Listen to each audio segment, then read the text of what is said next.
السلام عليكم ورحمة الله وبركاته. الحمد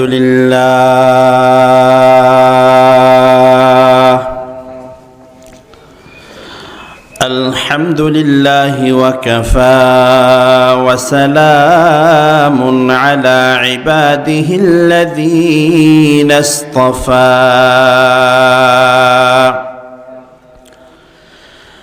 أما بعد فأعوذ بالله من الشيطان الرجيم. بسم الله الرحمن الرحيم.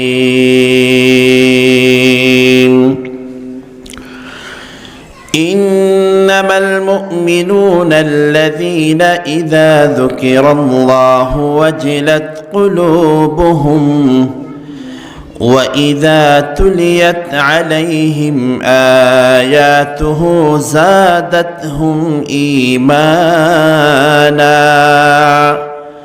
وعلى ربهم يتوكلون.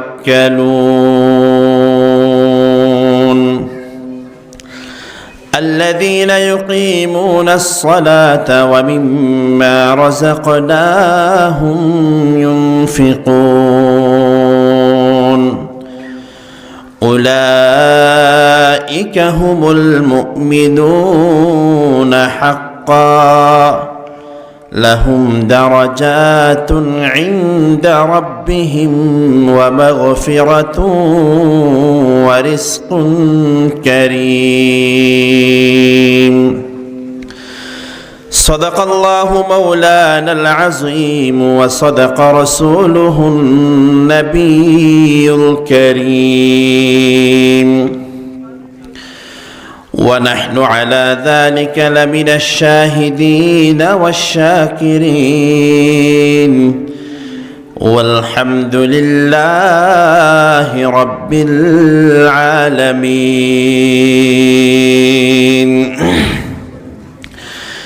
حمد ہے سب تیری ذات کبریا کی واسطے. حمد ہے سب تیری ذات کبریا کی واسطے اور درود و نعت ہے ختم الانبیاء کی واسطے. پاک کر ظلمات عصیاں سے الہی دل میرا کر منور نور عرفاں سے الہی دل میرا. شرک عصیان و ضلالت سے بچا کر اے کریم کر ہدایت مجھے کو اب راہ صراط مستقیم.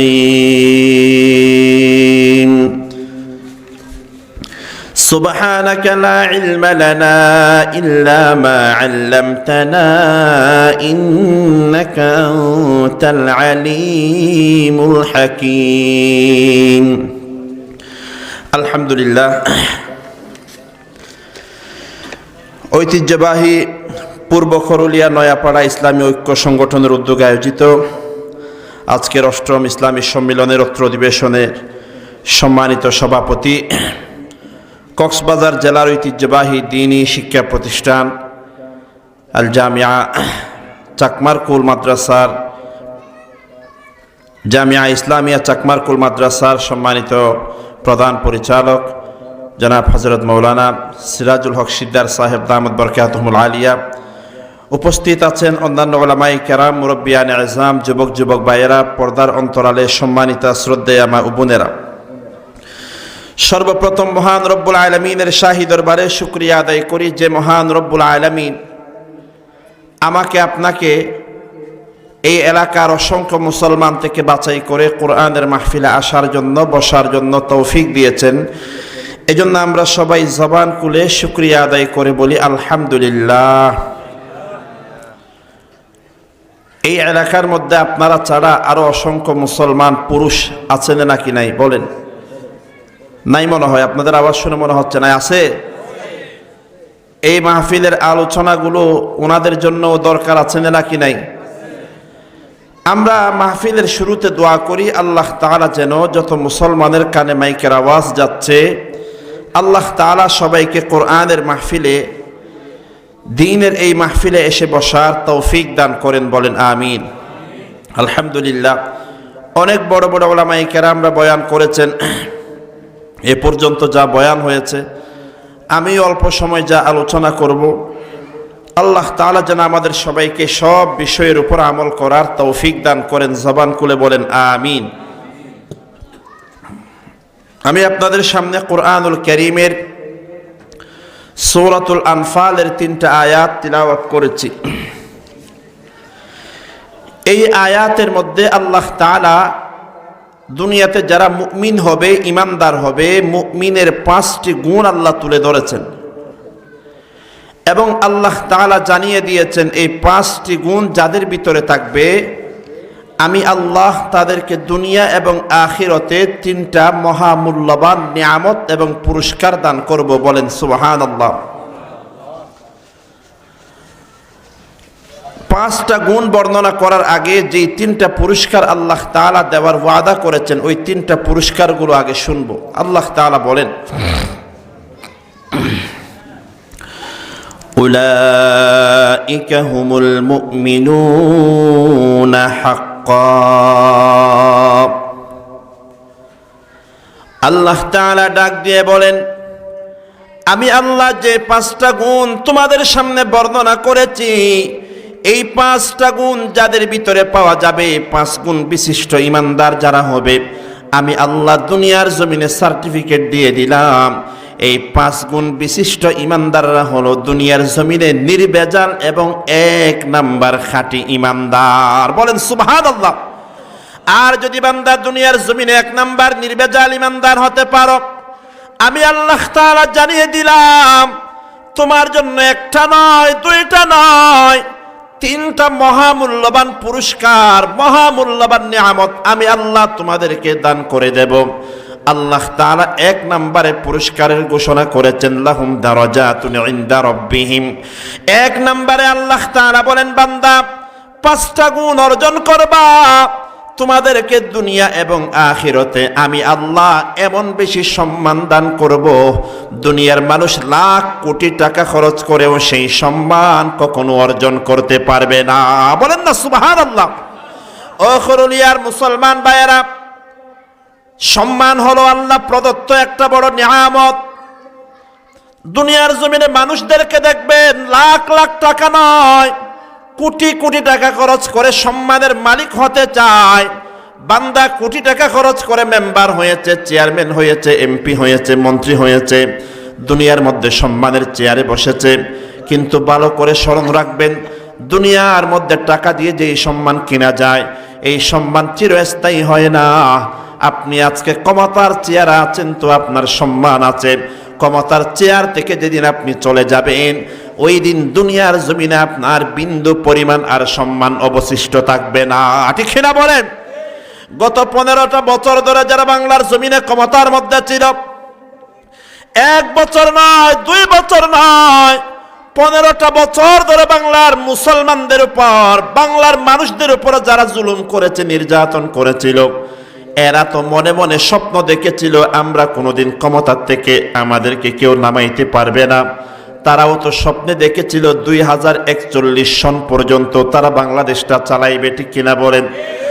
এমন স্বপ্নে দেখার পরে দুনিয়ার মানুষ, আমি আপনি কেউ কল্পনা করি নাই যে তারা ক্ষমতার চেয়ার ছেড়ে পালিয়ে যেতে হবে। কিন্তু আল্লাহ তাআলা আমাদেরকে দেখিয়ে দিলেন সম্মানের মালিক, ইজ্জতের মালিক, বেইজ্জত করার মালিক হলেন শুধু একজন, জবান খুলে বলেন তিনি হলেন কে? আল্লাহ বলেন, বান্দা কুলিল্লাহুম্মা মালিকাল মুলকি তুতিল মুলকা মান তাশা ওয়া তানজিউল মুলকা মিম্মান তাশা ওয়া তুইজ্জু মান তাশা ওয়া তুযিল্লু মান তাশা বিয়াদিকাল খায়র ইন্নাকা আলা কুল্লি শাইইন কাদির। আল্লাহ তাআলা জানিয়ে দিয়েছেন আমি আল্লাহর হাতে সর্বময় ক্ষমতা। আমি আল্লাহ যাকে চাই ক্ষমতার চেয়ারে বসাই, আর আমি আল্লাহ যাকে চাই ক্ষমতার চেয়ার থেকে নামায়া দিই। আমি আল্লাহ যাকে চাই সম্মান দান করি, যাকে চাই বেইজ্জত করি, একমাত্র আমি আল্লাহ। মুসলমান, আল্লাহ তাআলা দুনিয়ার জমিনে দেখিয়ে দিয়েছেন 5 আগস্টের পরে এই জালেমরা বাংলার জমিন থেকে এমনভাবে পরাজিত হয়েছে, লাঞ্ছিত হয়েছে, বাংলার জমিন থেকে সুন্দরভাবে পালানোর সুযোগও তারা অর্জন করতে পারে না। ঠিক না বলেন? 15 বছর ধরে ক্ষমতার মসনদে ছিল, ক্ষমতার চেয়ারের উপর ছিল, কিন্তু তারা যেই 15 বছরে যেই সম্মান অর্জন করেছিল, 5 আগস্টের পর জালেম সরকার পালানোর পর বড় বড় নেতাদেরকে দেখেছেন, মন্ত্রীদেরকে দেখেছেন কিভাবে পালিয়ে যাচ্ছে। বাংলাদেশের মধ্যে এখন দেখবেন বিভিন্ন ব্যাংকের মধ্যে সমস্যা তৈরি হয়েছে। বিভিন্ন ব্যাংকের মধ্যে কাস্টমারকে টাকা দিতে পারে না। বাংলাদেশের মধ্যে যেই ব্যাংক ডাকাতি হয়েছে, এই ব্যাংক ডাকাতির অন্যতম কারিগর হলো সালমান এফ রহমান। কিনা এই বেটা সারা জীবন তার চেহারার মধ্যে নবীর সুন্নতি দাড়ি ছিল, কত সুন্দর লাগতো চেহারাটা, কিন্তু এই পালানোর সময় দাড়িগুলার একেবারে ক্লিন শেপ করে ফেলেছে। যুবকরা দাড়ি শেপ করা, মুরব্বীরা শেপ করা তো একই গুনাহ, কিন্তু দেখবেন বুড়া হওয়ার পরে যদি দাড়ি শেপ করে এটা খুব বেশি বিশ্রী লাগে। বুড়া হওয়ার পরে তো দাড়িও ভালো করে শেপ করতে পারবে না, শেপ করার সময় এদিকে গাল ঢুকে গেছে ভিতরের দিকে, এটা কুর দিয়ে ব্লেডের মধ্যে আসে না, তা আসার জন্য কি করতে হয়, একটা সুপারি ঢুকিয়ে দিতে হয়, না হলে ভালো করে শেপও করা যায় না। এই বুড়া শয়তান দাড়ি টাড়ি শেপ করে সব একেবারে সফা হয়ে গেছে। তো প্রশাসন গিয়ে যখন সাবেক আইনমন্ত্রী ছিল আনিসুল হককে গ্রেফতার করছে, সালমান এফ রহমানকে গ্রেফতার না করে চলে আসতেছে, কারণ তাকে চেনা যাচ্ছে না দাড়ি শেপ করার কারণে। আনিসুল হক বলে আমারই ধরে নিয়ে যাও, আমি তো হলাম পুঁটি মাছ, যারে ছেড়ে যাচ্ছে তো বোয়াল মাছ, আমার মতো 10টা আনিসুল হক দিলে একটা সালমান এফ রহমান হবে চুরি করার ক্ষেত্রে, ডাকাতির ক্ষেত্রে। আমারে ধরে নিয়ে যাও, এরে ধরো না। এরও গ্রেফতার করে নিয়ে আসছে। তো অনেকেই বলে সারা জীবন নবীর সুন্নতি দাড়ি রাখলি, বুড়া বয়সে দাড়ি শেভ করে ফেললি কেন? আবার অনেকেই বলে ভাই দাড়ি রাখা বেশি থেকে বেশি ওয়াজিব, আর জীবন বাঁচানো ফরজ। জীবন বাঁচানো কি?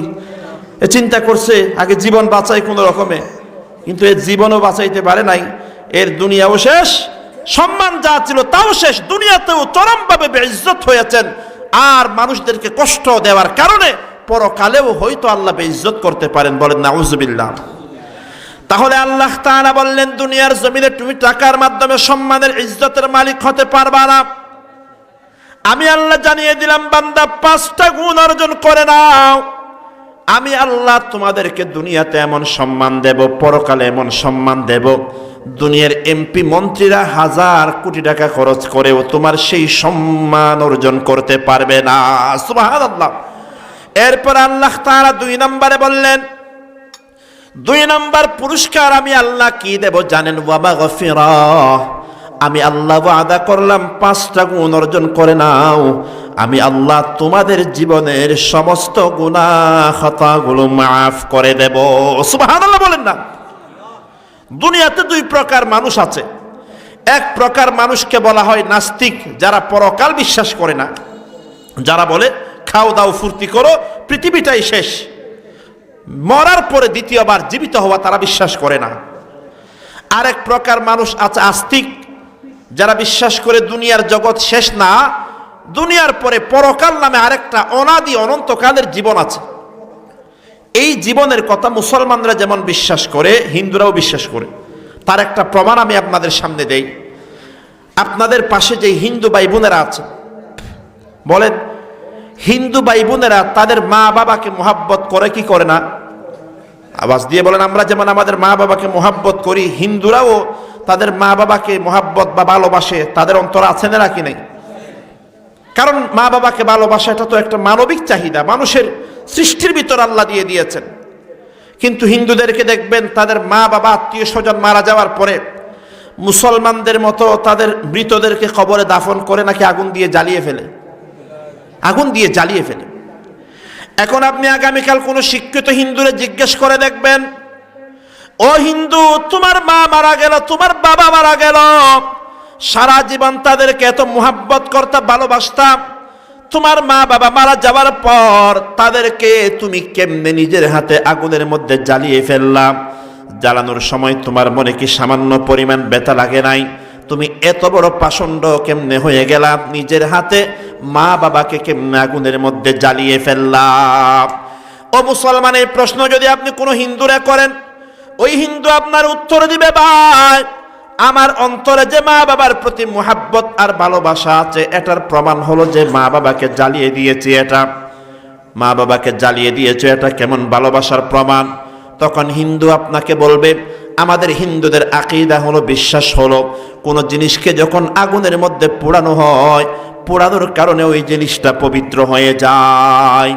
এটা হলো হিন্দুদের আকীদা, আগুনের মধ্যে পোড়ানোর কারণে জিনিসটা পবিত্র হয়ে যায়।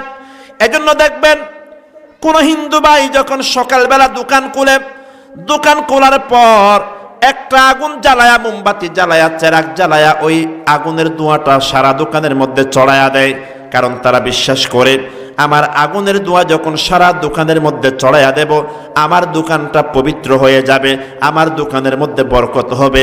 ও নয়াপাড়ার মুসলমান, হরুলিয়ার মুসলমান, আমি আপনাদেরকে প্রশ্ন করতে চাই, আগুনের মাধ্যমে দোকান পবিত্র হয়, এটা মুসলমানের আকীদা নাকি হিন্দুদের আকীদা? অথচ অনেক মুসলমানকেও দেখবেন সকালবেলা দোকান খোলার পরে সেও একটা মোমবাতি জ্বালায়া সারা দোকানের মধ্যে মোমবাতির ধোঁয়াটা সারা দোকানের মধ্যে চড়ায়া দেয়।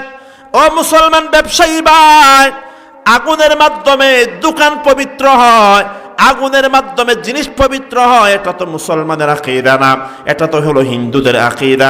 কোন মুসলমান সকালবেলা দোকান খোলার পর এই কাজটা সত্যিকার কোনো মুসলমান করতে পারে না। ঠিক না বলেন না? কারণ মুসলমানদের আকীদা হলো, আল্লাহ তাআলা আমাদের শরীর যখন নাপাক হয়ে যায়, আপনার উপর ওযু ফরজ হয়েছে, গোসল ফরজ হয়েছে, আপনার শরীরটাকে বাহ্যিকভাবে পবিত্র করার জন্য আল্লাহ একটা জিনিস দিয়েছেন, তার নাম হলো পানি। বলেন কি নাম? ওয়া আনজালনা মিনাস সামাই মাআন তাহুরা, আসমান থেকে আমি আল্লাহ বৃষ্টির পানি দিয়েছি তোমাদেরকে পবিত্র করার জন্য, আমাদের শরীর পবিত্র করার জন্য আল্লাহ তাআলা একটা জিনিস দিয়েছেন, তার নাম হলো পানি।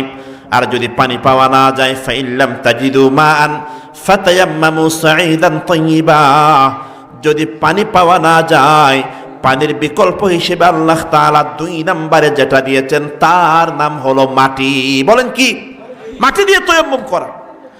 আর যদি আমার আপনার অন্তরটা নাপাক হয়ে যায়, আল্লাহর নাফরমানি করেছি, আল্লাহর গুনাহ করেছি, অন্তর যখন নাপাক হয়ে যাবে বান্দা, তোমার নাপাক অন্তরটাকে পবিত্র করার জন্য আমি আল্লাহ আরেকটা জিনিস দিয়েছি, তার নাম হলো তাওবা এবং ইস্তেগফার। সুবহানাল্লাহ বলেন না? এজন্য আমরা হিন্দুদের সাথে উঠা বসা করতে করতে, চলাফেরা করতে করতে, মিলামিশা করতে করতে হিন্দুদের অনেক আকীদা বিশ্বাস অজান্তেই আমাদের ভিতরে ঢুকতে আরম্ভ করেছে। একজন মুসলমান হিসেবে যা কখনো আমরা বিশ্বাস করতে পারি না। যেমন দেখবেন সকালবেলা দোকান খোলার পরে প্রথম কাস্টমার যখন দোকানে গেল, একজন দিনমজুর, পকেটে টাকা নাই, দোকানদারকে বলল, ভাই আমার 500 টাকা জিনিসপত্র দাও, ঘরে রান্না করার জন্য কিচ্ছু নাই। দোকানদার সব কিছু প্যাকেট করে দিয়ে দিল, বলে টাকা দাও।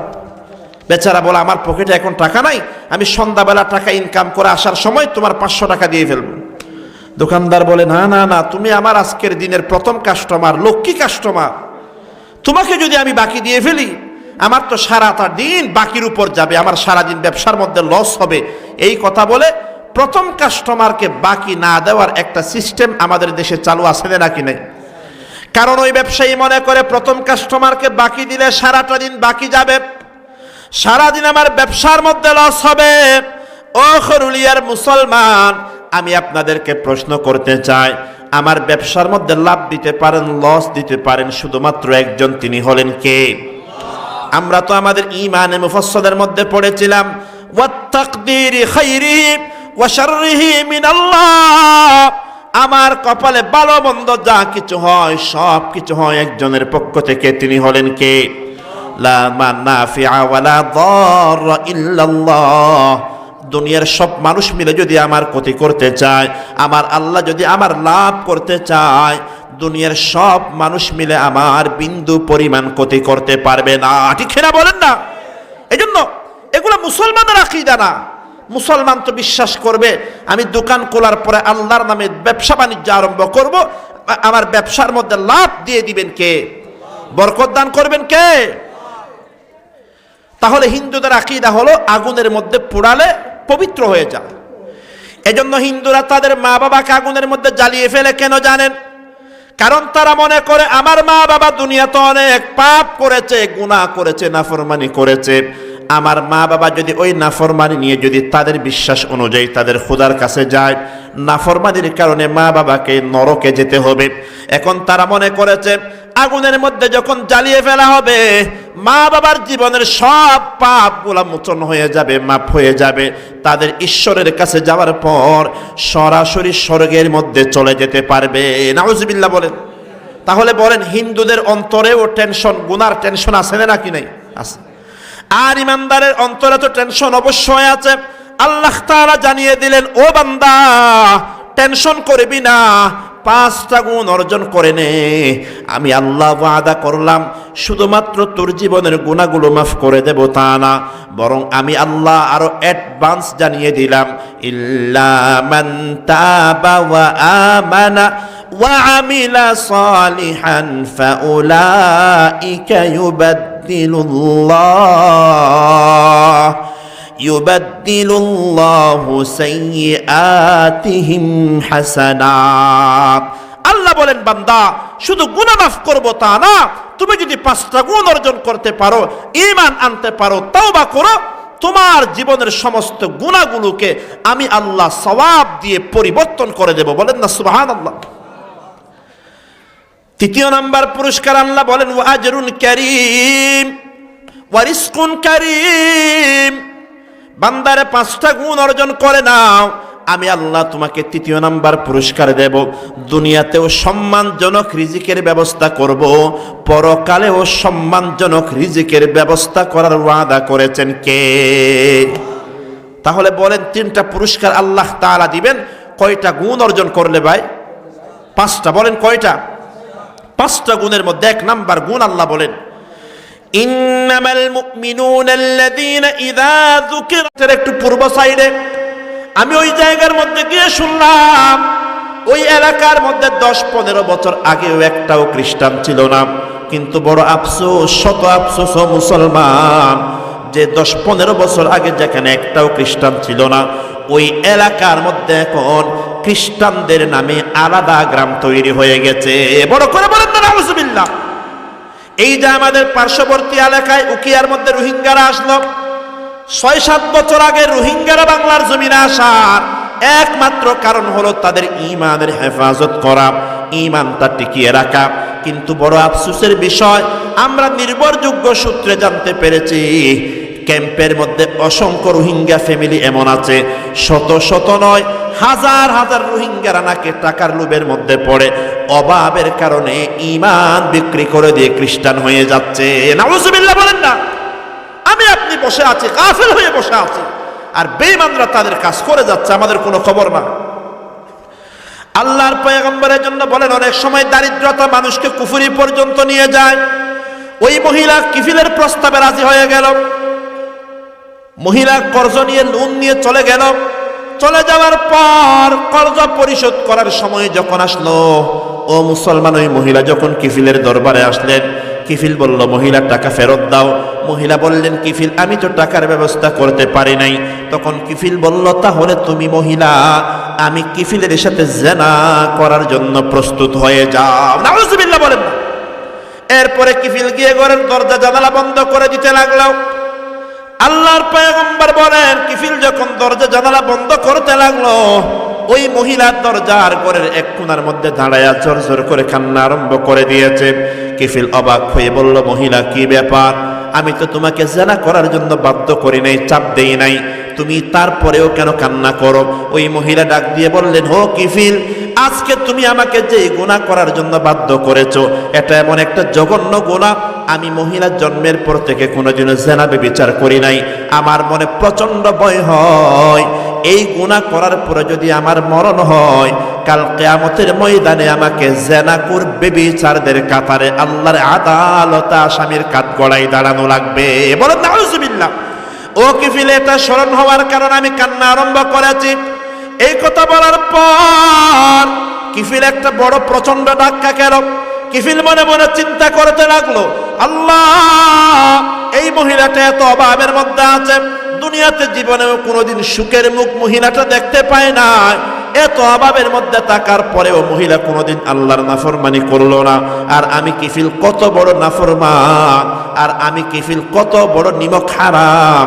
আল্লাহ আমাকে এত নিয়ামত দিয়েছেন, এত দৌলত আল্লাহ আমাকে দান করেছেন। আল্লাহর এত নিয়ামত পাওয়ার পরেও আমি আল্লাহর নাশুকরি করলাম, অকৃতজ্ঞতা প্রকাশ করলাম। এই কথা চিন্তা করার পরে কিফিল মনে মনে প্রচন্ড ভয় পেয়ে গেল। তারপরে কিফিল ডাক দিয়ে বলল, মহিলা, ও মহিলা, যাও, আমি তোমার কর্জের টাকাটা মাফ করে দিলাম, আর তোমাকে আমার সাথে জেনার গুনাহ করতে হবে না। বলেন আল্লাহু আকবার। ওই মহিলাটা চলে গেল। মহিলা চলে যাওয়ার পর কিফিল নাকি বড় টেনশনের মধ্যে পড়ে গেল। কিফিল নাকি আল্লাহর দরবারে তওবা করতে লাগলো, আল্লাহর দরবারে অনুশোচনা করতে লাগলো। আল্লাহর বান্দা, আমার আপনার মরণ কখন হবে? আপনি কখন মারা যাবেন? আমি কখন মারা যাব? দুনিয়াতে কেউ জানে নাকি ভাই? আওয়াজ দিয়ে বলেন না, মরণ কি কাউকে কখনো বলে এসেছে? আল্লাহর বান্দা, আমি মনে করেছি আমার বয়স এখনো মাত্র 30 বছর, আমি তো 70 বছর হায়াত পাবো। ও দুনিয়ার যুবক, আপনি মনে করেছেন আপনার বয়স এখনো 20 বছর, আপনি 70 বছর হায়াত পাবেন। এই দুঃখের মধ্যে আমি আপনি পড়ে আছি।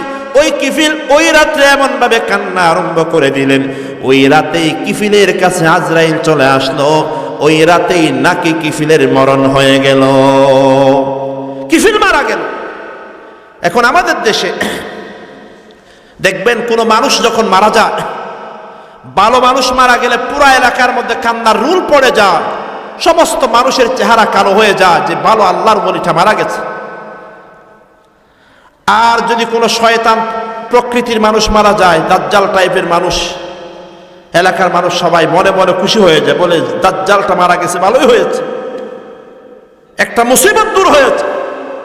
যদিও বা মানুষ তার লাশ সামনে নিয়ে জিজ্ঞেস করলে, ভাই মানুষটা কেমন ছিল? এই এলাকার 1 নাম্বার জালেম ছিল, শয়তান ছিল, তারপরেও কি বলতে হয়? ভালো মানুষ ছিল। মুখ দিয়ে বলে ভালো মানুষ ছিল, আর অন্তরে বলে দাজ্জালের বড় ভাই ছিল। বলেন আল্লাহর কাছে মুখেরটা কবুল হবে না অন্তরেরটা কবুল হবে? এগুলো আমাদের দেশের একটা ভুল প্রচলন। আমাদের দেশের নিয়ম হলো লাশ সামনে নিয়ে রাজনীতি করা, রাজনৈতিক নেতৃবৃন্দ এসে লম্বা লম্বা লেকচার দেওয়া। অথচ আল্লাহর পয়গম্বরের হাদিস আপনারা পড়েন, চাকমারকুল মাদ্রাসার মধ্যে যান, আলেমদের কাছে প্রশ্ন করেন, হুজুর আল্লাহর পয়গম্বর জানাজার লাশ নিয়ে কি বক্তব্য দিতেন? আল্লাহর পয়গম্বরের অভ্যাস ছিল, জানাজা হাজির হওয়ার পর আল্লাহর পয়গম্বর শুধু একটা কথা প্রশ্ন করতেন, যেই মানুষটা মারা গেল তার উপর কোনো কর্জ আছে নাকি, লোন আছে নাকি? এমন এক ব্যক্তি মারা যাবার পর সাহাবায়ে কেরাম বললেন, ইয়া রাসূলুল্লাহ, এই মানুষটা বিশাল একটা কর্জ রেখে দুনিয়ার জমিন থেকে বিদায় নিয়েছে। আল্লাহর পয়গম্বর তারপরে প্রশ্ন করলেন, যে কর্জ দুনিয়াতে রেখে গিয়েছে, ওই কর্জগুলা পরিশোধ করার কোনো ব্যবস্থা আছে নাকি? সাহাবায়ে কেরাম বললেন, না ইয়া রাসূলুল্লাহ, তার কর্জ পরিশোধ করার কোনো ব্যবস্থা দুনিয়াতে নাই। আল্লাহর পয়গম্বর প্রচন্ড রাগান্বিত হয়ে গেলেন। তারপরে বললেন, যাও তোমরা তার জানাজার নামাজটা পড়ায়া দাও, আমি মুহাম্মদুর রাসূলুল্লাহ তার জানাজার নামাজ পড়বো না। ও খরুলিয়ার মুসলমান, আমি আপনি তো কর্জ নিয়েছি, কর্জ নেওয়ার সময় মনে মনে নিয়ত করেছি কর্জের টাকাটা পরিশোধ করব না। দোকান থেকে বাকি করলাম 5000 টাকা, 5000-এর পর আর বাকি দেয় না, আমি দোকানটারে ছেড়ে দিলাম, বাকির টাকা পরিশোধ করলাম না, অন্য রাস্তা দিয়ে যাতায়াত করলাম। দোকানদার আমার টাকার জন্য কল দেয়, আমি তার নাম্বারটা ব্লক লিস্টের মধ্যে ঢুকাইয়া দিলাম। আমার আপনার সমাজের মধ্যে এমন মুসলমান আছে নাকি নাই? একদিন দোকানদার বেচারা ওই পাওনাদারের বাড়িতে গেল, যাওয়ার পরে দরজার মধ্যে আধা ঘন্টা পর্যন্ত আওয়াজ দিতে লাগলো, ভিতর থেকে কোনো জবাব আসে না। আধা ঘন্টা পরে 4-5 বছর একটা মেয়ে বের হয়েছে। ছোট্ট মেয়ে বের হওয়ার পরে দোকানদার বলে, তোর বাপ কই? ছোট্ট মেয়ে বলে, আমার বাপ তো বাড়িতে নাই। ওই দোকানদার বলে, তোর বাপ বাড়িতে নাই, তোরে বলছে কে? ছোট মেয়ে তো দুনিয়াদারি বুঝে না। ছোট মেয়ে বলে, আমার বাপ যে বাড়িতে নাই, এই কথাটা আমার বাপ আমারে বলছে। কে বলছে? বাপ তো খাটের নিচে পালায় আছে, লুকায় আছে টাকা দেওয়ার ভয়ে। আমরা কর্জ নিয়ে থাকি আদায় না করার নিয়তে। আমি আপনাদের সামনে একটা হাদিস শোনাই, আল্লাহর নবীর হাদিস। আল্লাহর পয়গম্বর বলেন, দুনিয়ার কোন মুসলমান কিছু টাকা কর্জ নিয়েছে, কর্জ নেওয়ার সময় সে মনে মনে নিয়ত করেছে আমি টাকাটা আদায় করব না। আল্লাহর পয়গম্বর বলেন, কিয়ামতের দিন ওই মানুষটা চোরের কাতারে দাঁড়াবে। বলেন নাউজুবিল্লাহ। এই হাদিসের আরেকটা অংশ আছে, ওয়ামান তাজাওয়াজা ইমরাতিন আলা সাদাকিন, এক বেটা মহিলা বিয়ে করছে, বিশাল একটা মোহর ঠিক করেছে, 20 লাখ 50 লাখ টাকার কাবিন ঠিক করেছে। ওয়া হুয়া ইয়ানওয়ি আল্লাহ ইউআদ্দিয়া ইলাইহা, বিয়ে করার সময় মনে মনে নিয়ত করেছে 50 লাখ টাকা কামিন হলে কি হবে, এই টাকা আমি আদায় করব না। আল্লাহর পয়গম্বর বলেন, ওই বেটা বিয়ে করার সময় বিশাল অঙ্কের মোহর নির্ধারণ করার পরে নিয়ত করেছে পরিশোধ করবে না। আল্লাহর পয়গম্বর বলেন, ওই স্বামীটা কিয়ামতের ময়দানে ফাহুয়া জানিম, জেনাকুর আর বেবিচারদের কাতারে দাঁড়ানো লাগবে। বলেন নাউজুবিল্লাহ। তাহলে বলছিলাম, আল্লাহর পয়গম্বর জিজ্ঞেস করতেন কর্জ আছে নাকি? এজন্য মুসলমান কর্জ না নেওয়ার চেষ্টা করবেন। যদি কর্জ নিয়ে থাকেন, নিয়ত করবেন যে আদায় করে দেব। এক সাহাবী এসে বললেন, ইয়া রাসূলুল্লাহ, আমার মাথার উপর বিশাল কর্জের পাহাড় হয়ে গিয়েছে, আমি তো কর্জের টাকাগুলা পরিশোধ করতে পারি না, আমাকে একটা আমল শিখাইয়া দেন যার মাধ্যমে আমি আমার কর্জের টাকাগুলা পরিশোধ করে দিতে পারবো। আল্লাহর পয়গম্বর বললেন, আমার সাহাবী, তুমি যদি একটা দোয়া যদি প্রতিদিন 7 বার করে পড়তে পারো, একটা দোয়া যদি ডেলি 7 বার করে পড়তে পারো, মাথার উপরে যদি পাহাড় পরিমাণ কর্জের বোঝাও হয়, ওই কর্জ আল্লাহ তাআলা পরিশোধ করার ব্যবস্থা করে দিবেন। বলেন সুবহানাল্লাহ।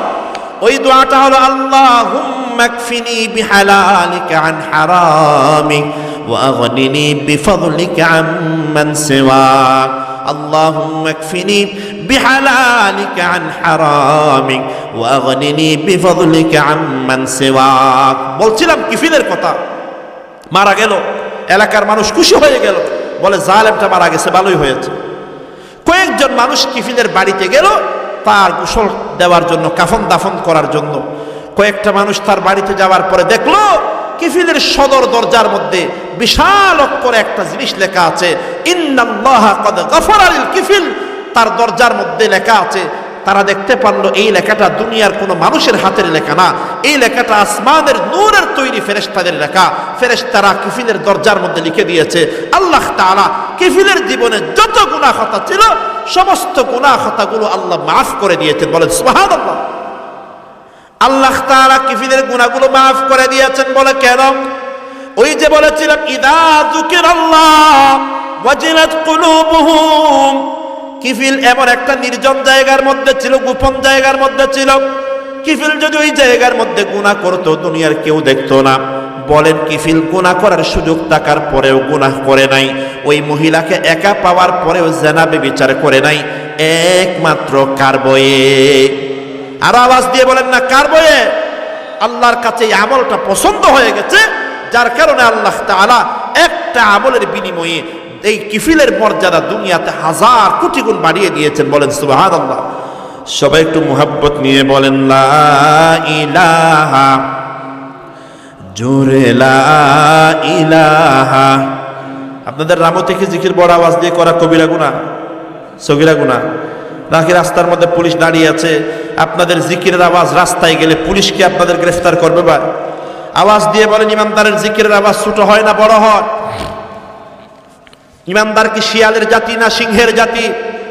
মুসলমান যতদিন পর্যন্ত ইমানদারদের জিকিরের আওয়াজ বড় ছিল, নারে তাকবীরের আওয়াজ বড় ছিল, দুনিয়ার কোন বেঈমান নাস্তিক মুরতাদ মুসলমানের দিকে চোখ তুলে তাকানোর সাহস পায় না। ঠিক না বলেন না?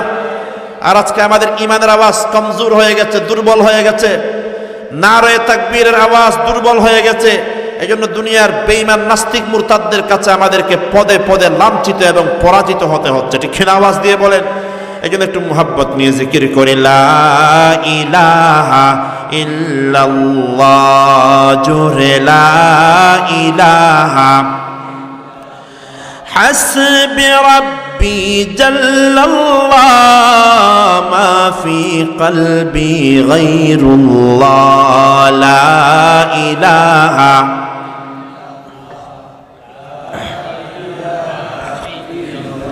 جور لا إله إلا الله لا إله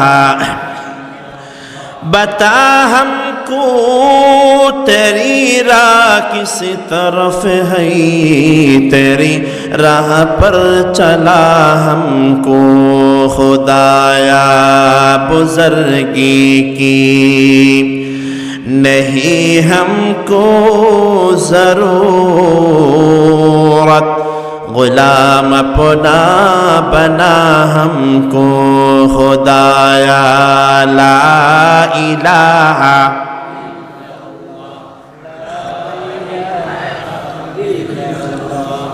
जुर ला इलाहा इल्लल्लाह ला इलाहा ला इलाहा ইল্লাল্লাহু মুহাম্মাদুর রাসূলুল্লাহ মুহাব্বত নিয়ে বলেন সাল্লাল্লাহু আলাইহি ওয়াসাল্লাম। তাহলে ইমানদারের এক নাম্বার পরিচয় আল্লাহ দিয়েছেন, ইমানদারের সামনে যখন আল্লাহর জিকির করা হয় ইমানদারের অন্তরে কার ভয় জাগ্রত হয়ে যায়। এই আয়াতের এক নাম্বার ব্যাখ্যা ছিল ইমানদার নির্জনে গুনাহ করার সুযোগ পাওয়ার পরেও গুনাহ করে না আল্লাহর ভয়ে। যে ইমানদার এই কাজটা করতে পারবে তার সম্মান বাড়িয়ে দিবেন কে?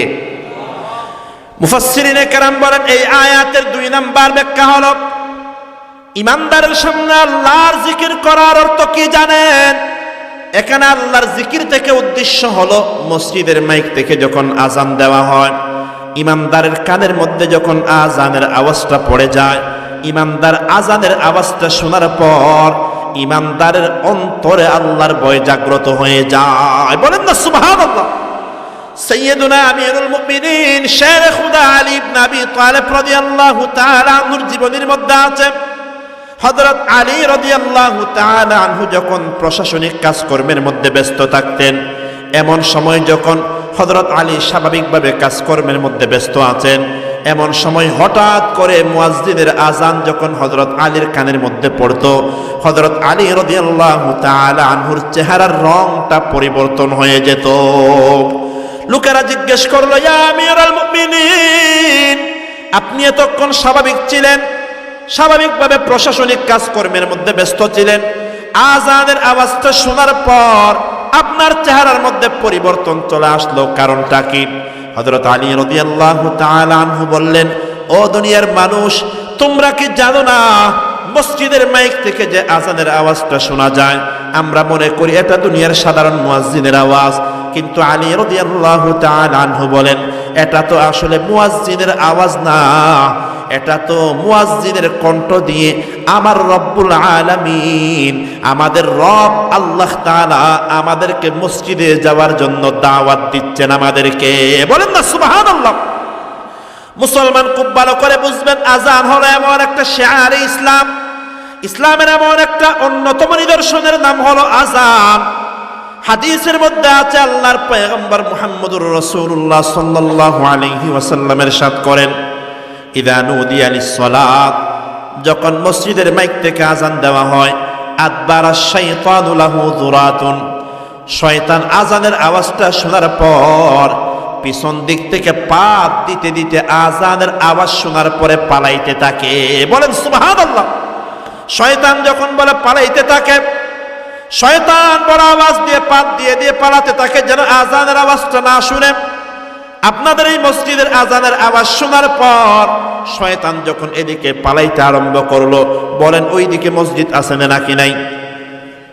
ওই দিকে পালানোর পর ওই দিকের মসজিদের আওয়াজ শোনার পরে ওদিকেও যাইতে পারে না ডানেও যাইতে পারে না ডানেও মসজিদ আছে বামেও যাইতে পারে না বামেও মসজিদ আছে সব জায়গার মধ্যে অসংখ্য মসজিদ আছে। শয়তান তখন চিন্তা করে ডানেও যাইতে পারি না বামেও যাইতে পারি না সামনেও যাইতে পারি না পিছনেও যাইতে পারি না। শয়তান চিন্তা করে কোথায় ঢুকে পালানো যায় আত্মগোপন করা যায়। তখন নাকি শয়তান রাস্তার মধ্যে কুত্তা কুকুরগুলা যখন দেখে দেখবেন আজান হওয়ার পরে কুকুরগুলা গেউ গেউ করতে থাকে, তখন নাকি শয়তান ওই কুকুরের মুখের ভিতরে গোপনে চলে যায়, আত্মগোপন করে। শয়তান যখন কুকুরের মুখের ভিতরে ঢুকে যায় তখন নাকি কুকুর এটার কারণে গেউ গেউ করতে থাকে। এটি কিনা বড় করে বলেন উলামায়ে কেরাম বলেন এটার একটা রহস্য আছে। আমাদের দেশের মধ্যেও কিছু নামদারি মুসলমান এমন আছে, আর কিছু নাস্তিক এমন আছে যাদের কাছে ডেলি 5 বার আজান দেওয়াটা ভালো লাগে না, বিরক্ত লাগে। তারা বলে 5 বার কেন আজান দিতে হবে? ফজরের সময় আজান দেওয়ার কারণে আমার ঘুমের মধ্যে ডিস্টার্ব হচ্ছে, আমার ঘুমের মধ্যে ব্যাঘাত হয়। এমন বলার মতো মুসলমান আমাদের দেশের মধ্যে আছে না নাকি নাই? নাস্তিক আছে না নাকি নাই? উলামায়ে কেরাম বলেন ভালো করে বুঝবেন, দুনিয়ার মধ্যে শয়তান যেমন আজানের আওয়াজটা সহ্য করতে পারে না, দুনিয়ার জমিনেও যারা আজানের আওয়াজ যাদের কাছে ভালো লাগে না, আজানের আওয়াজ শুনলে যাদের কাছে বিরক্ত লাগে, আল্লাহর কসম তারা দেখতে মানুষের মতো মনে হলেও, তাদের দৈহিক অবয়ব মানুষের মতো হলেও, এদের চলাফেরা আখলাক চরিত্র নাস্তিক ইবলিস শয়তানের চাইতেও খারাপ। কেন বড় করে বলেন? ও মুসলমান, আমাদের দেশে এক শ্রেণীর মুসলমান আছে কেমন জানেন? এই যে আজকে মাহফিল হচ্ছে, দূরে মাইক দেওয়া হয়েছে, অনেকের কাছে এটা খুব বিরক্ত লাগে, বলে দূরে কেন মাইক দিতে হবে? মাহফিলের সময় প্রতিবাদ করে আবার দেখবেন এলাকার মধ্যে অনেক সময় নাচ গানের অনুষ্ঠান হয়, নাচ গানের অনুষ্ঠানের মাইক 5 কিলোমিটার দূরে দিলেও তাদের বিরক্ত লাগে না। কিন্তু মসজিদের মাইক, মাহফিলের মাইক একটু দূরে দিলে বিরক্ত লাগে। গানের আওয়াজ তাদের কানে গেলে বিরক্ত লাগে না, কোরআনের আওয়াজ কানে গেলে বিরক্ত লাগে। বুঝতে হবে যে মুসলমানের কানে কোরআনের আওয়াজ গেলে বিরক্ত লাগে, গানের আওয়াজ গেলে ভালো লাগে, বিরক্ত লাগে না। এটা নামে মুসলমান হলেও কাজে 1 নাম্বার কট্টর মুনাফিক। কিনা বড় করে বলে আজানের আওয়াজ যেমন তাদের কাছে অ্যান্টিবায়োটিকের মতো, কোরআনের তেলাওয়াত তাদের কাছে অ্যান্টিবায়োটিকের মতো লাগবে। একটা গোপন, একটা অবাক করা তথ্য আপনাদেরকে দিই, আজান এমন একটা জিনিস। আচ্ছা বলেন, দিন রাতের মধ্যে সর্বমোট কয় ঘন্টা আছে ভাই? বলেন না, কয় ঘন্টা? 24 ঘন্টা।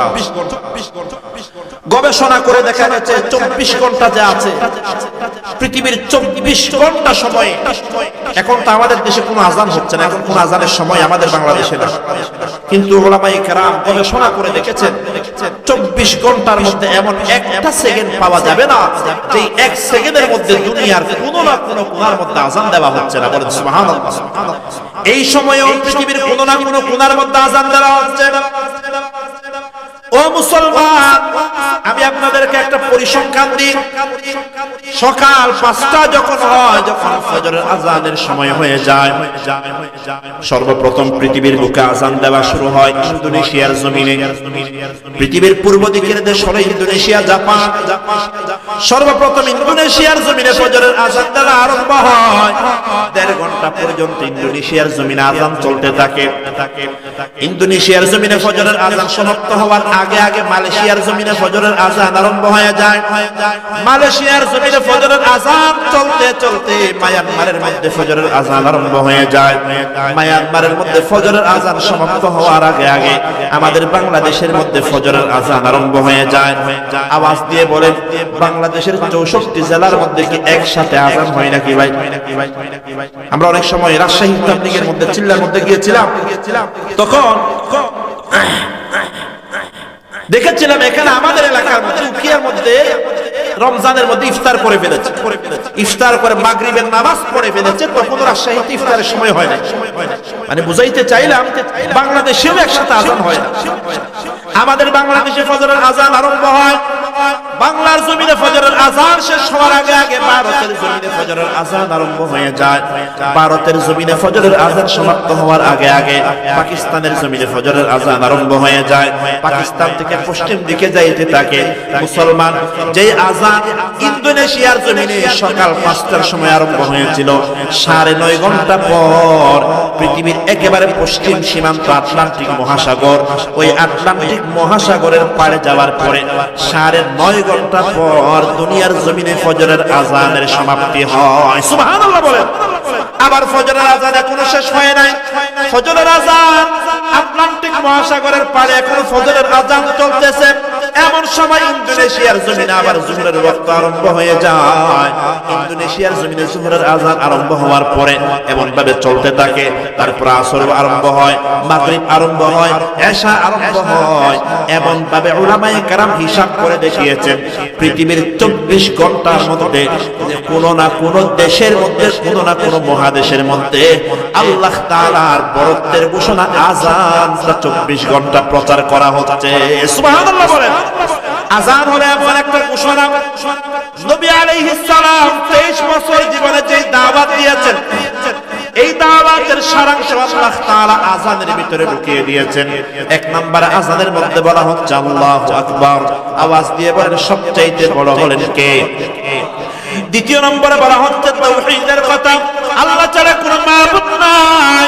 তৃতীয় নম্বরে বলা হচ্ছে রিসালাতের কথা, মুহাম্মদুর রাসূলুল্লাহ হলেন সর্বশেষ নবী। চতুর্থ নম্বরে বলা হচ্ছে আযম আরকানিল ইসলাম, ইসলামের সবচেয়ে গুরুত্বপূর্ণ ইবাদত নামাজের কথা। পঞ্চম নম্বরে বলা হচ্ছে ও বান্দা, যদি সফল হতে চাও মসজিদে আসো, মসজিদে আসা ব্যতীত তুমি কোনোদিনও সফলতা অর্জন করতে পারবে না। সুবহানাল্লাহ বলেন না। এজন্য মুসলমান আযান হলো আল্লাহর পক্ষ থেকে একটা স্পেশাল ইশারা। প্রতিদিন আমার আপনার মসজিদের মাইকের মধ্যে কয়বার আযান দেওয়া হয় বলেন? কয়বার? আমার আপনার দেশে 5 বার আযান দেওয়া হলেও আমাদের আরেকটা মুসলিম কান্ট্রি ফিলিস্তিনের জমিনে প্রতিদিন 5 বার নয় 6 বার আযান দেওয়া হয়। 5 বার ফরজের জন্য, আরেকবার জানাজার নামাজের জন্য। বলেন আল্লাহু আকবার। পৃথিবীর বুকে বর্তমানে সবচেয়ে মজলুম যে দেশ, ইসরায়েলের মতো জালেমদের হামলার শিকার, জুলুমের শিকার যে দেশ, তার নাম হলো ফিলিস্তিনের জমি। ঠিক আওয়াজ দিয়ে বলেন না। এই যে আমরা আপনাদের এই সংগঠনের সদস্যদের কাঁধের মধ্যে আপনারা একটা মাফলার দেখতে পাচ্ছেন, আমার কাঁধেও দেখতে পাচ্ছেন, এগুলো কোনো ফ্যাশন না।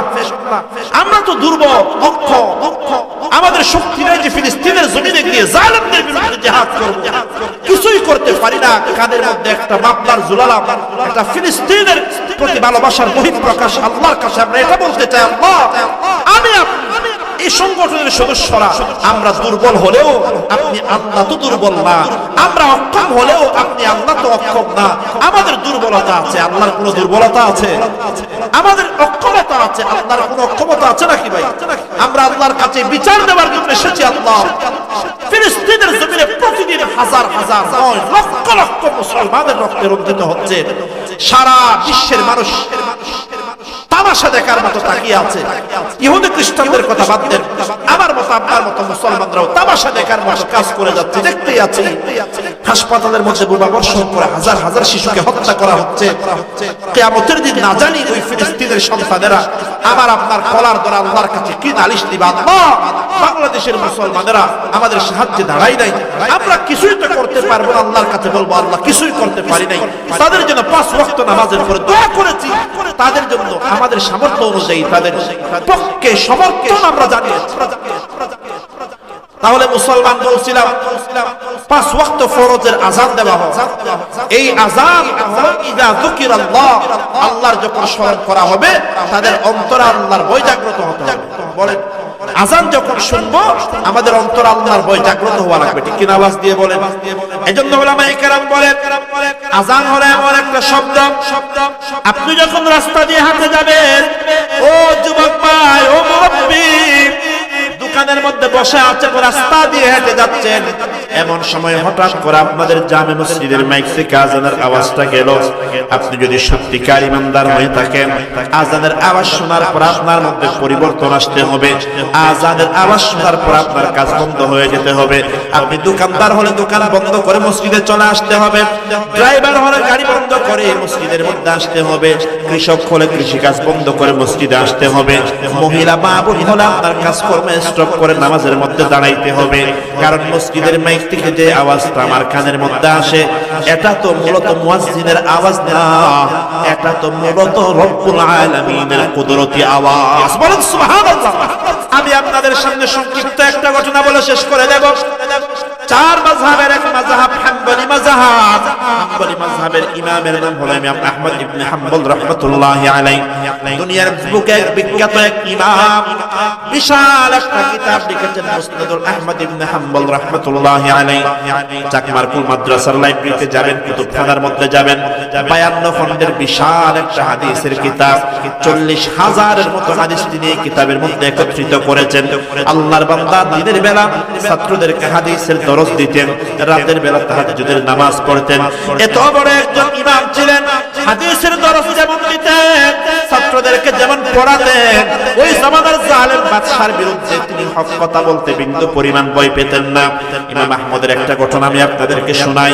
ওই জামানার জালেম বাদশার নাম ছিল মুতাসিম বিল্লাহ। কি নাম? মুতাসিম বিল্লাহর সাথে ইমাম আহমদ ইবনে হাম্বলের একটা মাসআলা নিয়ে মতবিরোধ হয়েছিল। কুরআন মখলুক কি মখলুক না, লম্বা একটা মাসআলা। আমাদের মাদ্রাসার মধ্যে একটা কিতাব পড়ানো হয় শরহুল আকাইদিন নাসাফিয়া, তার মধ্যে একটা মাসআলা আছে কালামুল্লাহি মখলুক আম গায়রু মখলুক। আহলুস সুন্নাত ওয়াল জামাতের বক্তব্য হলো আল্লাহ তাআলা যেমন, আল্লাহর যেমন কোনো শুরু নাই শেষ নাই, আল্লাহর কালাম, আল্লাহর কথারও কোনো শুরু নাই শেষ নাই। আল্লাহ যেমন কদির, আল্লাহর কথারও কোনো শুরু নাই শেষ নাই। বলেন আমাদের যেমন ধ্বংস আছে, আমরা মারা গেলে আমাদের কথার কোনো অস্তিত্ব থাকবে ভাই? বলেন না, আপনি আজকে আছেন, আপনার কথা আছে, আপনি মারা গেলেন, আপনার মুখের কথা কি দুনিয়াতে থাকবে না? ধ্বংস হয়ে যাবে। তো ইমাম আহমদ ইবনে হাম্বলের মাযহাব ছিল, আহলুস সুন্নাত ওয়াল জামাতের মাযহাব হলো কোরআন গায়রু মাখলুক। যাই হোক, ওই জামানার জালেম বাদশা ওনার মাযহাব গ্রহণ করানোর জন্য ইমাম আহমদ ইবনে হাম্বলের উপর এমন ভাবে জুলুম করা আরম্ভ করলো, অত্যাচার করতে লাগলো। চাবুক নিয়ে এমন ভাবে পিটানো হতো, মাথার উপর পানি দিলে যেমন টপ টপ করে পানি জমিনের উপরে পড়তো, ইমাম আহমদকে চাবুক দিয়ে আঘাত করার কারণে পুরো শরীর থেকে রক্ত বেয়ে বেয়ে জমিনের উপরে পড়তো। বলেন আল্লাহু আকবার। এত জুলুম করার পরে উনি ওনার মাযহাব ছাড়ে নাই, বাদশার মাযহাব গ্রহণ করে নাই। বাদশা বললেন, ও ইমাম, আমার মাযহাব গ্রহণ করে নেন, না হলে আপনাকে হত্যা করা হবে, শহীদ করে ফেলা হবে। ইমাম আহমদ ইবনে হাম্বল রাহমাতুল্লাহি আলাইহি বলেন, ও বাদশা মুতাসিম বিল্লাহ, আমাকে কেটে টুকরা টুকরা করে ফেলতে পারবা, তারপরেও আমি ইমাম আহমদ তোমার ভুল মাসআলা আমি গ্রহণ করতে পারবো না। বলেন আল্লাহু আকবার। ও দুনিয়ার মুসলমান, এই জামানার ইমাম আহমদ ইবনে হাম্বল যেমন জালিমের সামনে হক কথা বলতে ভয় পায় না, এই জামানার মধ্যেও এমন হক্কানি আলেম উলামা আছেন এবং কিয়ামত পর্যন্ত থাকবেন, যারা কোনোদিনও জালিমের সামনে হক কথা বলতে ভয় পাবেন না। এরা জালিমের সামনে হক কথা বলবেন, প্রয়োজনে জেলখানার মধ্যে যাবেন, রিমান্ডের মধ্যে যাবেন, ফাঁসির কাষ্ঠের মধ্যে যাবেন, কিন্তু এই হক্কানি আলেমরা তারপরেও জালিমের সামনে কোনোদিনও হক কথা বলতে ভয় পাবেন না। ঠিক না? বড় করে বলেন না। কত শাসন আপনারা দেখেছেন, অনেক আলেমরা জেলখানার রিমান্ডে কষ্ট সহ্য করেছেন, অনেক আলেমদেরকে ফাঁসি পর্যন্ত দেওয়া হয়েছে, দুনিয়ার সবচেয়ে নিকৃষ্ট জুলুম করা হয়েছে, তারপরেও আলেমরা জালেমের সামনে মাথা নত করে নাই। ঠিক না? বড় আওয়াজ দিয়ে বলেন। কিয়ামত পর্যন্ত এমন একদল আলেম হক্কানি মানুষ আল্লাহর জমিনে বাকি রাখবেন কে? আর আওয়াজ দিয়ে বলেন না কে? তাওহীদ কি আমানত सीनों में है हमारा, आसा नहीं मिटाना नामो निशा हमारा, बातिल से दबने वाले ऐ आसमां नहीं, हम सो बार कर चुका है तो इम्तिहा हमारा। আমরা ইমাম আহমদ ইবনে হাম্বলের উত্তরসূরি, ইসলামের জন্য, হকের জন্য যদি কখনো আমাকে আপনাকে যদি কোনোদিন আলেমদের পক্ষ থেকে ডাক আসে, ইসলামকে রক্ষা করতে হবে, কোরআনকে রক্ষা করতে হবে, মসজিদ মাদ্রাসা রক্ষা করতে হবে, এজন্য ডাক যদি আসে, জীবন যদি দেওয়ার প্রয়োজন হয়, জীবন দিতে আমরা রাজি আছি না কিনা? আওয়াজ দিয়ে বলেন না একবার, রাজি আছি না কিনা বলেন না। আল্লাহ কবুল করেন, জবান খুলে বলেন আমিন। প্রিয় হাজিরিন, আমরা ইমাম আহমদ ইবনে হাম্বলের উত্তরসূরি, বাতিলের সামনে আমরা মাথা নত করতে পারি। একটা সংক্ষিপ্ত ঘটনা, ইমাম আহমদ ইবনে হাম্বলের বাড়ি যেখানে ছিলেন, ওনার পাশে একটা খামার ছিল। খামার ছিলেন, কি বানায়? লোহা বানায়, লোহা পিটে দা চুরি বানায়, গ্রাম দোকানে এরকম খরুলিয়া বাজারে এরকম খামার আছে নাকি নাই? খামার ছিল, সাধারণ খামার। ইমাম আহমদ ইবনে হাম্বলের প্রতিবেশী ছিল। ওই খামার সারাদিন দোকানে কাজকর্ম করতো, নামাজ দোয়া পড়তো। একদিন কামার মারা গেল। মারা যাওয়ার পরে ইমাম আহমদের এক ছাত্র শাগরিদ ওই কামারকে স্বপ্নের মধ্যে দেখলেন আল্লাহ তাআলা কামারের জীবনের গুনাহগুলো মাফ করে দিয়ে কামারকে জান্নাত দান করেছেন। বলেন সুবহানাল্লাহ। তবে অবাক করা বিষয় হলো শুধু জান্নাত দিয়েছেন তা না, বরং জান্নাতের মধ্যে ওই কামারকে ইমাম আহমদের সাথী হওয়ার তৌফিক দিয়েছেন। বলেন আল্লাহু আকবার। ওই ছাত্র এটা দেখার পরে রাতের বেলা আর ঘুম হয় না। চিন্তা করতে লাগলো কোথায় ইমাম আহমদ ইবনে হাম্বল আর কোথায় একজন সাধারণ কামার। ছাত্রের রাতের বেলা ঘুম হয় না। ফজরের পরে দৌড়ে দৌড়ে কামারের বাড়িতে চলে গেলেন।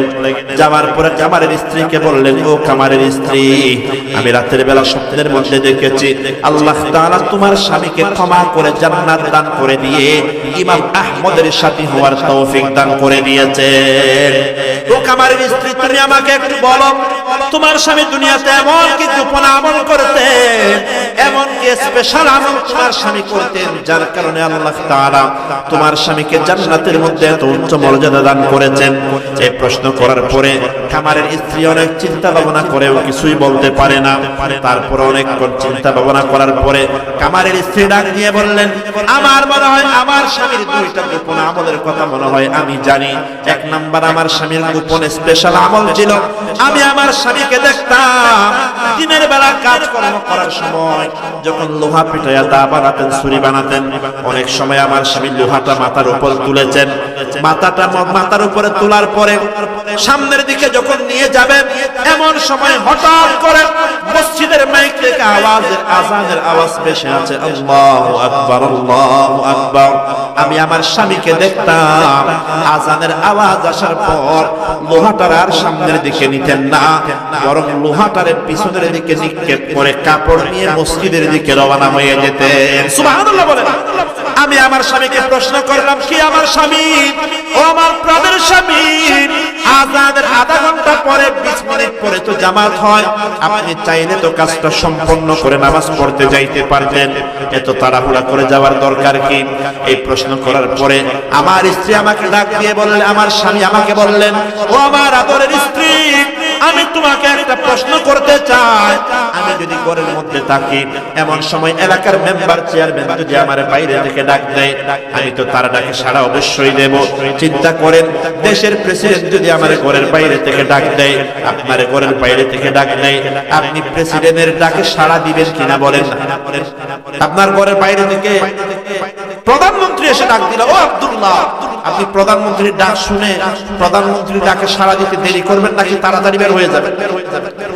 ওই কামার তখন ডাক দিয়ে বলল, আমার স্ত্রী দুনিয়ার সাধারণ মেম্বার চেয়ারম্যান এমপি মন্ত্রী ডাক দিলেন, তার ডাকে সাড়া দেওয়ার জন্য বেকুল হয়ে যায়। আর আমাকে মসজিদের মাইক থেকে যিনি আমাকে ডাক দিয়েছেন তিনি দুনিয়ার কোন মেম্বার চেয়ারম্যান এমপি মন্ত্রী না, তিনি তো হলেন আহকামুল হাকিমিন আল্লাহ। সমস্ত রাজাদের রাজা যে আল্লাহ, বাদশাদের বাদশা যে আল্লাহ, ওই আল্লাহ আমাকে মসজিদের মাইক থেকে ডাক দিয়েছেন। ওই আল্লাহর ডাকে সাড়া দিতে আমি কামার তো দেরি করতে পারি না। সুবহানাল্লাহ বলেন না, কেমনে দেরি করব? এটা আমার স্বামীর এক নাম্বার আমল। আযান হওয়ার পর দুনিয়ার কাজকর্ম বন্ধ করে মসজিদের দিকে যাইতেন। দ্বিতীয় নাম্বার আমল ছিল আমার স্বামীকে দেখতাম রাতের বেলা আমরা যখন বাপকে গল্প গুজব করতাম, ইমাম আহমদ ইবনে হাম্বল ঘরের ছাদের উপরে দাঁড়িয়ে তাহাজ্জুদের নামাজ পড়তেন, সারা রাত ধরে তাহাজ্জুদের নামাজ পড়তেন। আমার স্বামী আল্লাহর দরবারে আফসোস করে বলতেন, ও আরশে আজিমের মালিক আল্লাহ, ইমাম আহমদের কত সৌভাগ্য, সারাটা দিন হাজার হাজার ছাত্রদেরকে আপনার নবীর হাদিসের দরস দিয়েছেন, রাতের বেলা আপনার দরবারে তাহাজ্জুদের নামাজ পড়তে দাঁড়িয়েছেন। আর আমি কামারের কত কপাল পোড়া, আমি তো এত ইবাদত বন্দেগী করতে পারি না। 6-7 জন ছেলে মেয়ে আপনি আমাকে দান করেছেন, এদের জন্য আমাকে দোকানের মধ্যে ব্যবসা বাণিজ্য করতে হয়। ও আল্লাহ, আমারও যদি সামর্থ্য থাকতো আমিও ইমাম আহমদের মতো রাতের বেলা তাহাজ্জুদের নামাজ পড়ার জন্য দাঁড়াতাম। আমার স্বামী এই কথা বলে বলে আফসোস করতেন, আল্লাহর দরবারে কান্নাকাটি করতেন। আমার স্বামীর এই দুইটা আমাদের কথা আমার স্মরণ আছে। ওই ছাত্র তখন ডাক দিয়ে বললেন, হ্যাঁ হ্যাঁ, আপনার স্বামীর একটা আমল বড়, দুইটা আমল বড় মজার আমল। আজানের পরে দুনিয়ার কোনো কাজকর্ম করতেন না, নেক আমল বেশি করতে না পারলেও নেক আমলের জন্য অন্তরের মধ্যে আগ্রহ রাখতেন। মুসলমান এজন্য ভালো আমলের নিয়ত করবেন। আমাদের তাবলীগের সাথী ভাইয়েরা বলেন, তাবলীগের ভাইয়েরা যখন তাশকিল করেন, গাছের মধ্যে যান, বলেন ভাই নামটা লেখায়া দেন, 1 চিল্লার জন্য লেখায়া দেন, 3 চিল্লার জন্য লেখায়া দেন। বলে আমি তো যেতে পারবো না। তখন তাবলীগের ভাইয়েরা বলেন, যেতে না পারলেও নিয়তটা করেন, নিয়তটা করেন। আপনার নিয়তের কারণে আপনাকে সওয়াব দান করে দিবেন কে? এজন্য মুসলমান বলছিলাম, আযান হওয়ার পর দুনিয়ার কোনো কাজকর্ম ইমানদার করতে পারে না, কারণ আযানের মাধ্যমে আমাকে মসজিদ থেকে ডাকটা দিয়েছেন কে? এজন্য আজকের মাহফিল থেকে আমরা নিয়ত করি, ওয়াদা করি যে ইনশাআল্লাহ অতীতে যা হয়েছে আল্লাহর কাছে ক্ষমা চাইবো, নামাজ কাজা হয়ে গেছে কাজা আদায় করে দেব। আজকে থেকে নিয়ত করে যে ভবিষ্যতে কোনোদিনও 5 ওয়াক্ত নামাজ ইনশাআল্লাহ মিস করব না, কাজা করব না। বলেন ইনশাআল্লাহ। আল্লাহ তৌফিক দান করে, জবান খুলে বলেন আমিন। হাত নামান। দেখি যে আজকে যে মাহফিল হচ্ছে পূর্ব করুণিয়া নয়াপাড়া ইসলামী ঐক্য সংগঠনের সদস্য কারা কারা আছেন হাত তুলেন দেখি। সদস্য ভাইয়েরা, মাশাআল্লাহ, সব অল্প বয়সী তরুণ যুবক ভাইয়েরা হাত তোলা, তোমাদের হাত নামাইতে হবে। মুরব্বীরা হাত নামিয়ে ফেলেছে, সদস্যরা হাত তুলেন। আপনারা কি ব্যায়াম করে দেখবেন নামাজ? আপনারা বিশেষ করে ওয়াদা করেন ইনশাআল্লাহ আমরা কোনোদিন 5 ওয়াক্ত নামাজ কাজা করব না। বলেন ইনশাআল্লাহ। শুধু মাহফিল করলেই কি জান্নাতে সরাসরি যাওয়া যাবে? মাহফিল করার পরে যে বয়ানগুলো হবে তার উপরে আমল করলে জান্নাত পাওয়ার ওয়াদা করেছেন কে? এজন্য মাহফিল করলাম, মাহফিলে যে বয়ানগুলো হচ্ছে এলাকার মানুষ তা আমল করবে। এলাকার মানুষ আমল না করলেও 1 নম্বরে আমাদের দায়িত্ব হলো, কমিটির সদস্যদের উপর দায়িত্ব হলো 1 নম্বরে আমাদেরকে আমল করতে হবে। ঠিক না বলেন?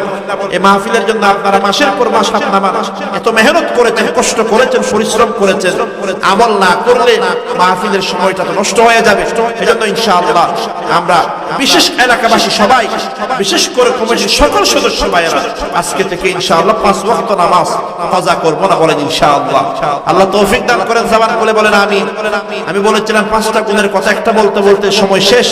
4টা 1 মিনিটে বলে দিচ্ছি। দ্বিতীয় নাম্বার আল্লাহ তাআলা বলেন, ওয়া ইযা তুলিয়াত আলাইহিম আয়াতুহু যাদাতুহু ঈমানা। ঈমানদারের দ্বিতীয় নাম্বার কোয়ালিটি গুণ হলো, ঈমানদারের সামনে যখন আল্লাহর কোরআন তেলাওয়াত করা হয় ঈমানদারের ঈমানটা বাড়িয়ে দেন কে? তৃতীয় নাম্বার গুণ হলো ওয়া আলা রাব্বিহিম ইয়াতাওয়াক্কালুন। ঈমানদার সদা সর্বদা ভরসা করে একজনের উপরে, তিনি হলেন কে? 4 নাম্বার গুণ হলো আল্লাযীনা ইউকিমুনাস সালাহ। ঈমানদার সদা সর্বদা যেখানেই থাকুক, যে অবস্থার মধ্যে থাকুক 5 ওয়াক্ত নামাজ আদায় করে। 5 নাম্বার গুণ হলো ওয়া মিম্মা রাযাকনাহুম ইউনফিকুন। আল্লাহর দেওয়া সম্পদ থেকে তারা প্রতি বছর যাকাত আদায় করে। তাহলে আল্লাহ তাআলা বলেছেন, বান্দা 5টা গুণ অর্জন করে নাও। 1 নাম্বার গুণ হলো ঈমানদারের সামনে যখন আল্লাহর নামটা নেওয়া হয় ঈমানদারের অন্তরে আল্লাহর ভয় জাগ্রত হয়ে যায়। 2 নাম্বার গুণ হলো ঈমানদারের সামনে যখন কোরআনের আয়াত তেলাওয়াত করা হয় ঈমানদারের ঈমানটা বেড়ে যায়। 3 নাম্বার গুণ হলো ঈমানদার সদা সর্বদা আল্লাহর উপরে ভরসা করে। 4 নাম্বার গুণ হলো ঈমানদার 5 ওয়াক্ত নামাজ জীবনেও মিস করে না। 5 নাম্বার গুণ হলো আল্লাহর দেওয়া সম্পদ থেকে যাকাত আদায় করে। এই 5টা গুণ যেই বান্দা অর্জন করবে আল্লাহ তাআলা বলেন ওই বান্দা হলো সত্যিকার নির্ভেজাল ঈমানদার। নির্ভেজাল ঈমানদার যদি হতে পারো আল্লাহ তাআলা 3টা পুরস্কারের ওয়াদা করেছেন। 1 নাম্বার পুরস্কার হলো দুনিয়া আখিরাতে আল্লাহ তাআলা সম্মান বাড়িয়ে দিবেন। 2 নাম্বার পুরস্কার হলো জীবনের সমস্ত গুনাহগুলো maaf করে গুনাহগুলোকে সওয়াব দ্বারা পরিবর্তন করে দিবেন। 3 নাম্বার গুণ হলো দুনিয়াতেও সম্মানজনক রিজিকের ব্যবস্থা করবেন, পরকালেও চিরস্থায়ী সম্মানজনক রিজিকের ব্যবস্থা করবেন কে? ও করুণিয়ার মুসলমান, এই গুণগুলো কোয়ালিটিগুলো আমাদের অর্জন করার দরকার আছে নাকি নাই? আল্লাহ তো বলেন বান্দা ওয়ালা তামুতুন্না ইল্লা ওয়া আনতুম মুসলিমুন। পরিপূর্ণ ঈমানদার না হয়ে বান্দা কবরে আসবে না। পরিপূর্ণ ঈমানদার হয়ে কবরে আসবে। পরিপূর্ণ ঈমানদার হয়ে কবরে যাবা, কবরটার জান্নাতের বাগান বানায়া দিবেন কে? আর ঈমানের মধ্যে যদি দুর্বলতা থাকে, দুর্বল ঈমান নিয়ে যদি কবরে যায় কবরটার জাহান্নামের গর্ত বানায়া দিবেন কে? আল্লাহ তাআলা যেন আমাদেরকে এই আমলগুলোর মাধ্যমে নিজেদের জীবনটারে দামি বানায়া পরিপূর্ণ মুসলমান হয়ে আমাদের সবাইকে অন্ধকার কবরের বাসিন্দা হওয়ার তৌফিক দান করেন। জবান খুলে বলেন আমিন। ওয়া আখিরু দাওয়ানা আলহামদুলিল্লাহি রাব্বিল আলামিন।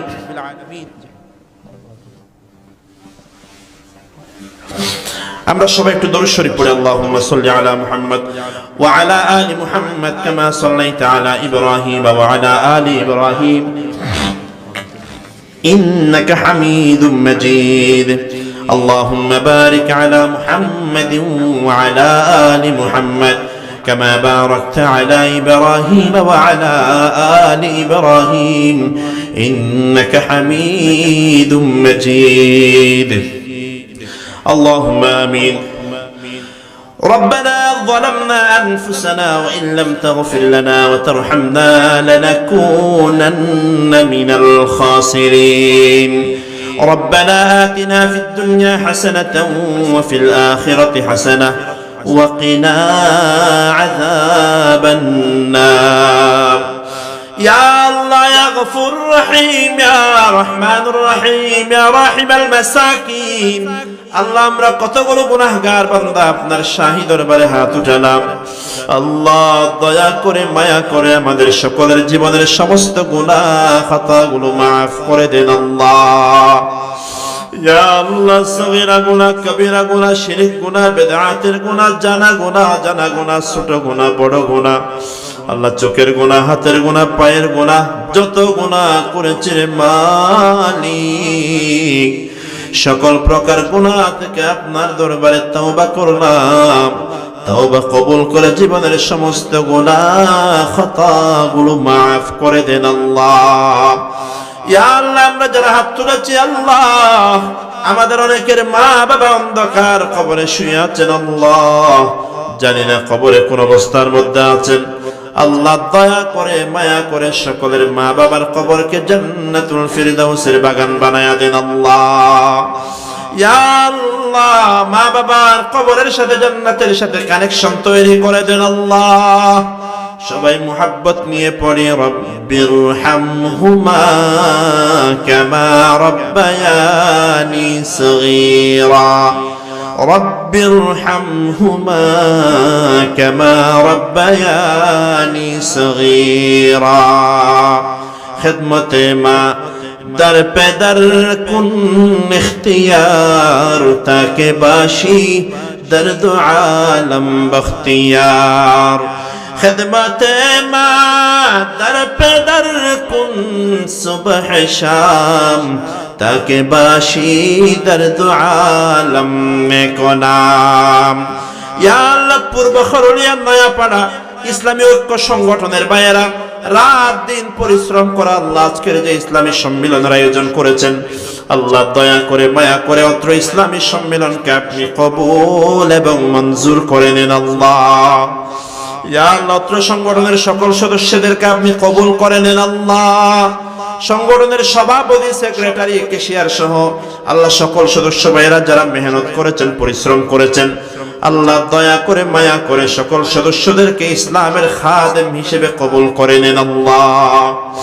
ইয়া আল্লাহ অত্র মাহফিলের জন্য যারা টাকা দিয়েছেন পরামর্শ দিয়েছেন সহযোগিতা করেছেন আল্লাহর দয়া করে মায়া করে সকলের সহযোগিতাকে কবুল এবং মঞ্জুর করে নেন আল্লাহ।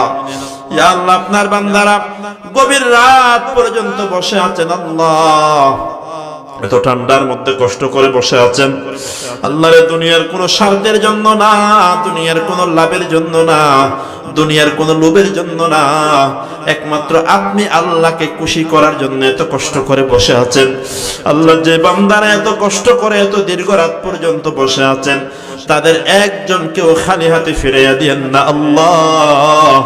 ঘরে যাবার আগে আগে জিন্দেগির সমস্ত গুনাহগুলো মাফ করে দেন আল্লাহ। ঘরে যাওয়ার আগে আগে অন্তরের সমস্ত নেক নিয়তগুলো কবুল করে নেন আল্লাহ। ইয়া আল্লাহ বিশেষ করে আল্লাহ আমার ডান পাশে যিনি বসে আছেন আল্লাহ চাকমারকুল বড় মাদ্রাসার সম্মানিত মুহতামিম সাহেব হযরত মাওলানা সিরাজুল হক সাহেব আল্লাহ আল্লাহ এত কষ্ট করে দীর্ঘ সময় পর্যন্ত বসে আছেন। আল্লাহ দয়া করে মায়া করে আপনার বান্দার নেক হায়াতের মধ্যে বরকত দান করে দেন আল্লাহ। ইয়া আল্লাহ, কক্সবাজারের ঐতিহ্যবাহী মাদ্রাসা চাকমারকুল মাদ্রাসাকে আপনি কবুল করে নেন আল্লাহ।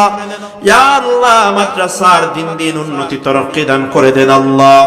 মাদ্রাসার যত জরুরিয়াত আছে সব কিছু গায়বী খাজানা থেকে পূরণ করে দেন আল্লাহ। ইয়া আল্লাহ, যত মসজিদ মাদ্রাসা আছে আল্লাহ সমস্ত মাদারিসকে কবুল করে নেন আল্লাহ।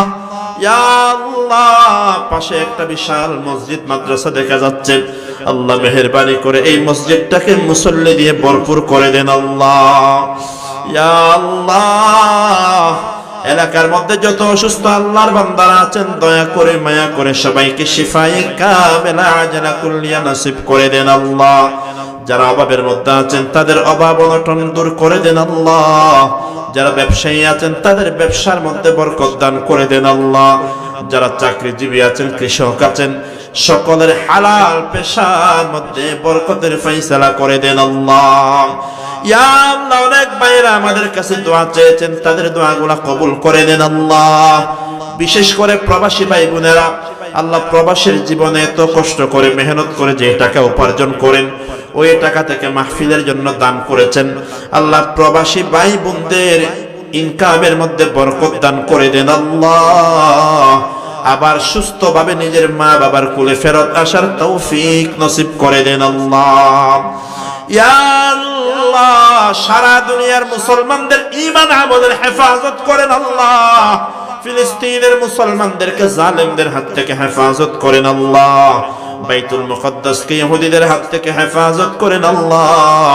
কাশ্মীরের মুসলমান, ইরাকের মুসলমান, লেবাননের মুসলমান, ইরানের মুসলমান, ও আল্লাহ মায়ানমারের মুসলমান, সারা দুনিয়ার মুসলিম মুসলমানদের ঈমান আমল জান মালের হেফাজত করেন আল্লাহ।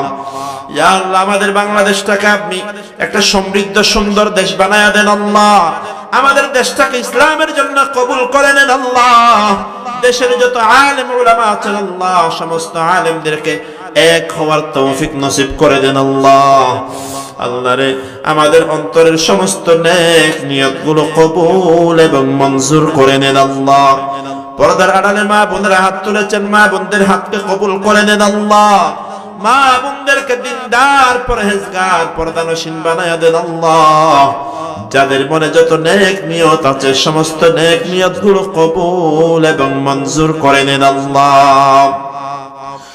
اللهم إنا نسألك من خير ما سألك منه نبيك وحبيبك محمد صلى الله عليه وسلم ونعوذ بك من شر ما استعاذ منه نبيك وحبيبك محمد صلى الله عليه وسلم ربنا تقبل منا إنك أنت السميع العليم وتب علينا إنك أنت التواب الرحيم سبحان ربك رب العزة عما يصفون وسلام على المرسلين والحمد لله رب العالمين بحق لا إله إلا الله محمد رسول الله.